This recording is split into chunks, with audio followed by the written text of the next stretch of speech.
Flexibility in Jiu Jitsu is overrated. We're going to talk about why.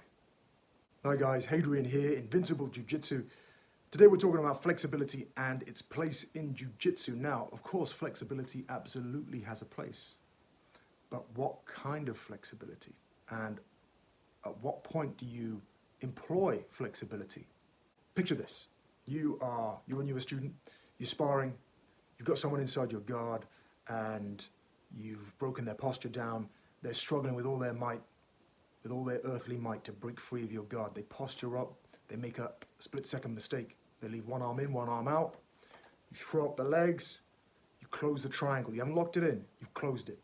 You pull on the head to keep their posture broken. You reach up, grab your leg to try and pull it across their back, their neck, to lock up the triangle properly, and you can't lock it up. You're heaving, you're struggling, you're pulling with all your might. You're pulling so hard you feel like your knee is about to explode, but you can't, try as you might, lock up the triangle. And you say to yourself, I'm not flexible. I'm not 20 years old anymore. I'm over 40, I'm over 50. I don't have the flexibility I used to have. Triangles aren't for me. And we're using the triangle as an example, but this happens with all manner of positions. The issue most of the time, the issue is not your flexibility. The issue is your angle. Have you found the right angle? Your legs attached to your hips. The hips are the base of your legs, as it were. Your legs themselves only have a limited range of motion. Everyone's legs have a limited range of motion. If you change the angle of your hips, the range of motion for your legs increases in that particular direction, in a given direction.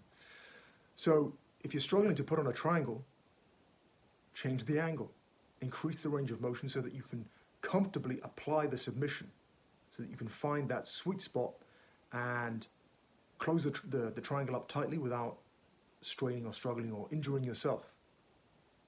So this is the first thing we need to talk about. This is the first reason why an emphasis on flexibility in your jiu-jitsu training is not critical. Now look, flexibility helps. It absolutely helps. It does have a place. But now we've got to talk about what kind of flexibility are we focusing our strength and conditioning training on. There's passive flexibility. Now, when I think of passive flexibility, I think of hyper-bendy, hyper-flexible yoga instructors who are twisting themselves into all kinds of pretzel-like positions. Now, this is impressive, and some of these people may be very strong, but are they strong in these hyper-flexed, compromised positions? Now, I never recommend to anybody to get into a compromised, hyper-flexed position, because as soon as someone puts their weight on top of you, if you don't have the strength, the mobility, the strength in your joints, and the strength in your muscles to compensate for the weight being put on top of you, you're going to get injured. So you may be flexible. Doesn't necessarily mean that you are not injury prone. There are a lot of flexible people that come and try jiu-jitsu, but because they don't have the strength to back up their flexibility, they get hurt. They get hurt often. So that's passive flexibility. So you are, let's say you are bending over to try and touch your toes. You're just allowing gravity to drag you towards your toes. That's passive flexibility. On the other end of the spectrum, we have active flexibility.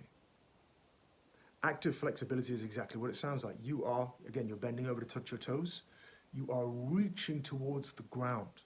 You are actively reaching towards your toes, towards the ground. Okay, let's say you can't yet touch your toes. So you're reaching towards your toes. This is doing two things. It's working both the active and the passive aspects of flexibility. Actively, you are engaging your hip flexors, your core muscles, your abdominals to try and pull you. You are doing the work of pulling yourself to the ground as opposed to allowing gravity to do the work. So you are increasing your strength capability by practicing in this way. On the other side of it, you are increasing your passive flexibility in the antagonist muscles. In this case, you're trying to stretch your hamstrings, but you're activating your core muscles, your hip flexors. Those are the agonist. The antagonist muscles are the hip flexors. Those have to turn off to allow for you to be able to touch your toes.